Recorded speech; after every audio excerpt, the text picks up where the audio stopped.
I am Ferdinand Marcos, and I am the President of the Republic of the Philippines.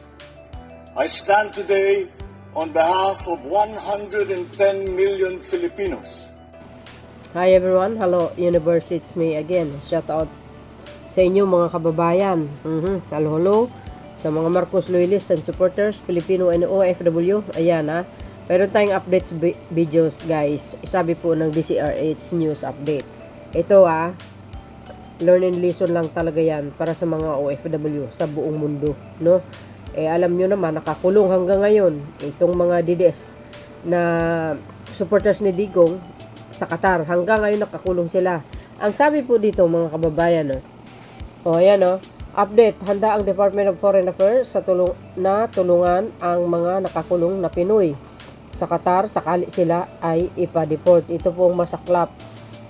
Pag hindi makuha sa usapan na magstay sila doon or patawarin sila, ayan po ang resulta niyan, ipapa-deport. Ang tanong guys, siyempre, ilan sila? 19 na mga Pilipino OFW. Kawaw ang pamilya nito. Saan sila kukuha ng panghanap buhay nila?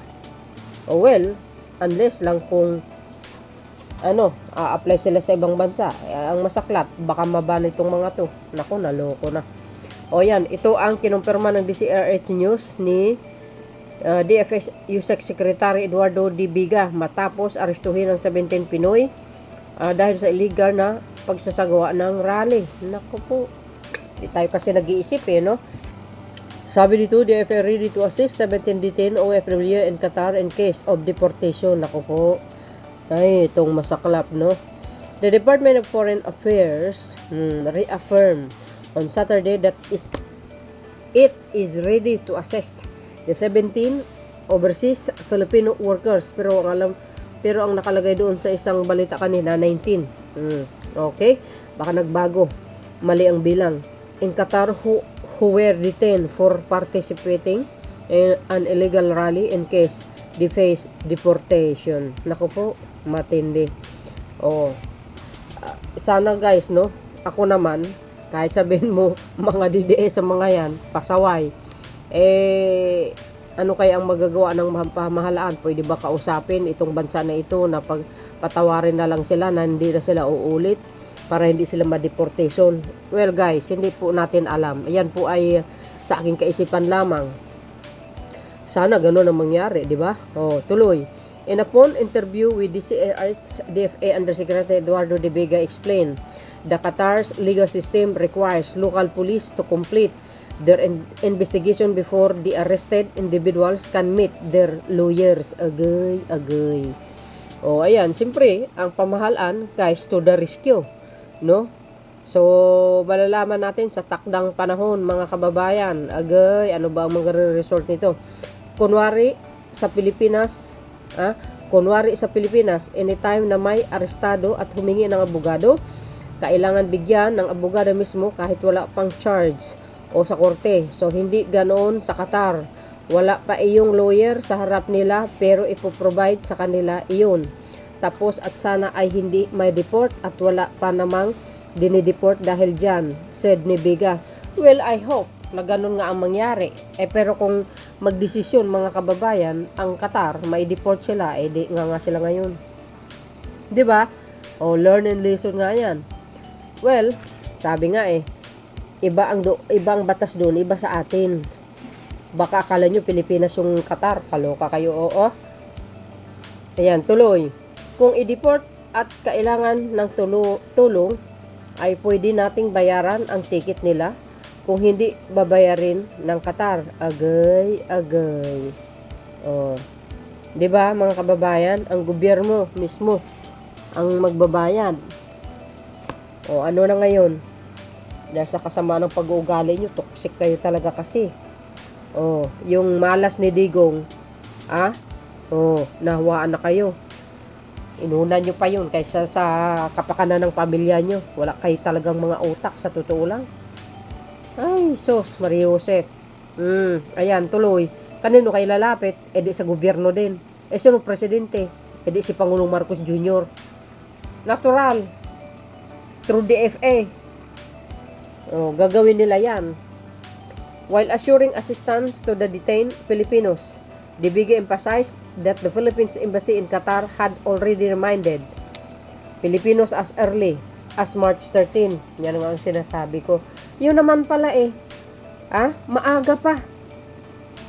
Ilang linggo bago ang 28. Pinarimay na pala sa inyo.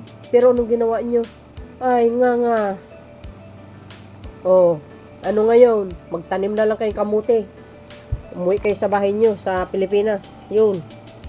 That rallies are strictly prohibited in the country. Jesus, guys. Middle East yan, mga Muslim yan. Bawal sa kanila yan, no? Diba? Wala kayo sa Pilipinas. Mga luko-luko talaga itong mga to, O yan, hindi dahil sa ayaw namin kayong mag-rally para bigyan ng suporta ang ating Pangulo, dating Pangulong Digong. Hindi dahil doon, bawal iyon sa Qatar at wala tayo sa Pilipinas. Tama naman. Kung sa ibang bansa, kailangan nating sundin ang kanilang mga patakaran doon. Tama. Di ba? Feeling, yung mga style nyo, parang style ng China yan Walang pakialam.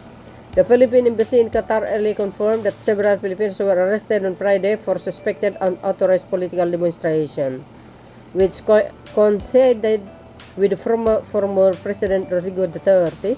Birthdays. The Embassy of the Republic of the Philippines in Doha aware that several Filipinos have been arrested and detained early to the March 28, 2025 for suspected unauthorized political demonstration in Qatar. The embassy said in a statement.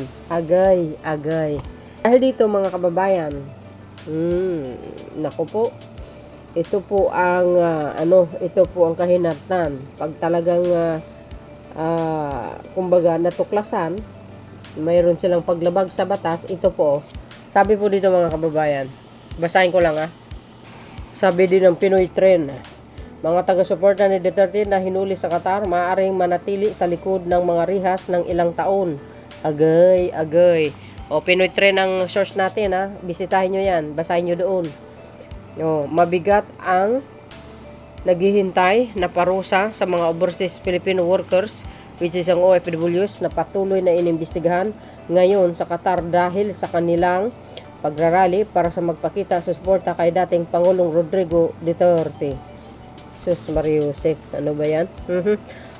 Ayon sa Department of Foreign Affairs, 17 OFW ang inimbestigahan ngayon dahil sa nasabing protesta.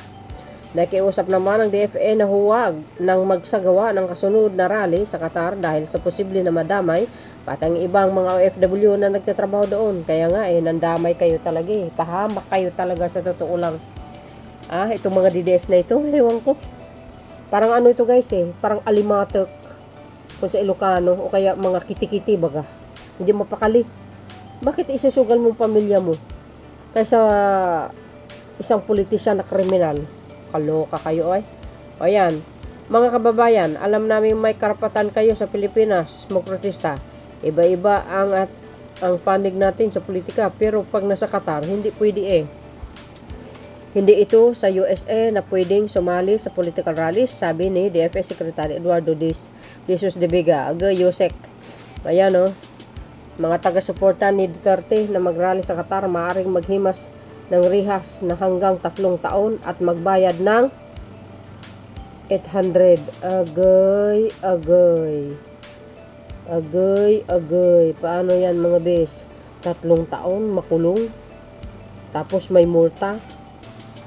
800,000. Agay. Ano na? Yung mga remittance nyo, talagang zero balance kayo talaga niyan. Ipambayad nyo na lang doon sa sa multa nyo. 17 times 800,000 magkano? Agay. Nako mga kababayan, yan po ang hirap sa atin. Matitigas po ang ulo natin. 3 taon pagkakulong. Ilan kayo? 17 na sinabi. Paano yung pamilya nyo? Di sinulit nyo na. Imbis mula March 28 ba yun hanggang kailan ba? March 28 hanggang April. Sabi nyo, zero remittance. O ayan, 3 taon ang ginawang zero remittance if ever na makulong kayo. Ang masaklap, 800,000 ang isa. Patay kayo ngayon. O, ayan. Nga. Nga kayo at nga. O, yan ang napapala nyo. Ganun din po guys sa sa Netherlands. Pinagsabihan yung mga DDS na nagrally, winawarningan sila. Sabi daw nila magpipiknik lang. Mayroon magpipiknik ganun. Sana nga, no? Ganun din ang mangyari sa kanila. So yun guys, ang aking pinaka-latest updates video, kaya abangan po natin ang resulta, kung ano ba talaga ang maaring resulta nito, kung sila po ay patawarin or tuluyan na silang makulong na 3 taon, magbayad ng 800,000, patay ka ngayon. Nga. So yun guys, maraming salamat sa watching. See you again in my next upload video. Bye and babush. God bless Philippines.